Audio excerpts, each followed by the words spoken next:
Hi friends, நேற்று வந்து TNPSC annual planar வந்து வெளியிட்டிருக்காங்க. இது வந்து என்னென்னா ஹவுஸ் ஒய்ஃபுக்கு ஒரு பெஸ்ட் டைம் அப்படின்றதான் நான் வந்து சொல்லுவேன். ஏன்னா வந்து நம்மளுக்கு ஃபஸ்ட்டு வந்து எக்ஸாமெல்லாம் நம்மளுக்கு கொடுக்கும்போது 6 மாதம் தான் இருக்கும். ஆனால் இப்போ வந்து நம்மளுக்கு வந்து 1 இயர் வந்து இருக்குது, 12 மந்த்ஸ் இருக்குது. நம்ம அதை எப்படி பயன்படுத்திக்கணுமோ அந்த அளவுக்கு வந்து பயன்படுத்திக்கணும். இந்த டைம் வந்து கண்டிப்பாக நம்ம வேலைக்கு போயே ஆகணும். இத்தனை பேர் வந்து இன்னுமா படிக்கிற அப்படின்னு சொல்லிட்டு நம்ம கேட்கும்போதே நம்மளுக்கு ஒரு மாதிரி கஷ்டமாக இருக்கும்.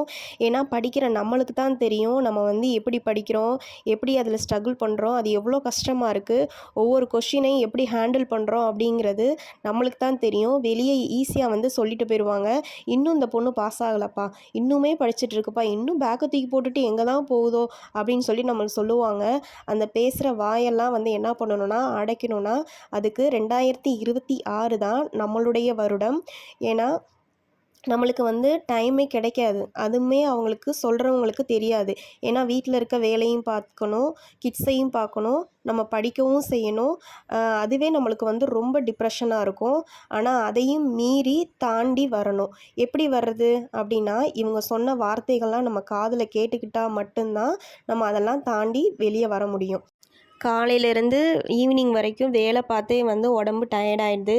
அதுக்கப்புறம் புக்கே எடுக்க முடியல, ரொம்ப சோர்வாக இருக்குது அப்படின்லாம் வந்து சொல்லுவீங்க. ஏன்னா எனக்கும் அதே மாதிரி தான் இருக்கும்.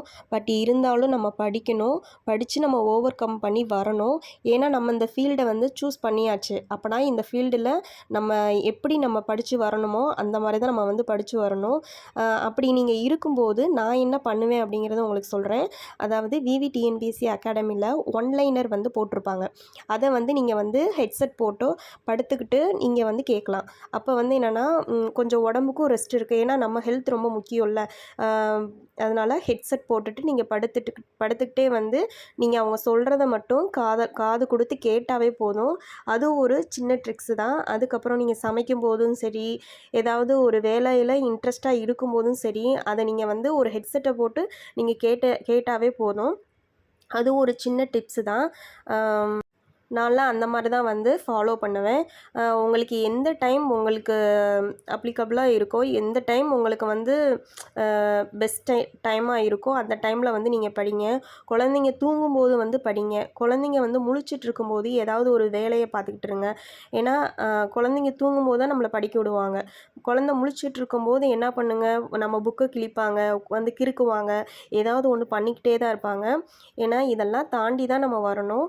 இப்போது நம்ம சேனலில் வந்து நான் என்ன பண்ண போகிறேன், இந்த 1 இயர் வந்து நான் எப்படி ஷெட்யூல் பண்ணி என் கிட்ஸையும் பார்த்துட்டு வீட்டு வேலையும் பார்த்துட்டு எப்படி படிக்கிறேன் அப்படிங்கிறதான் நான் உங்களோட வந்து ஷேர் பண்ணிக்க போகிறேன்.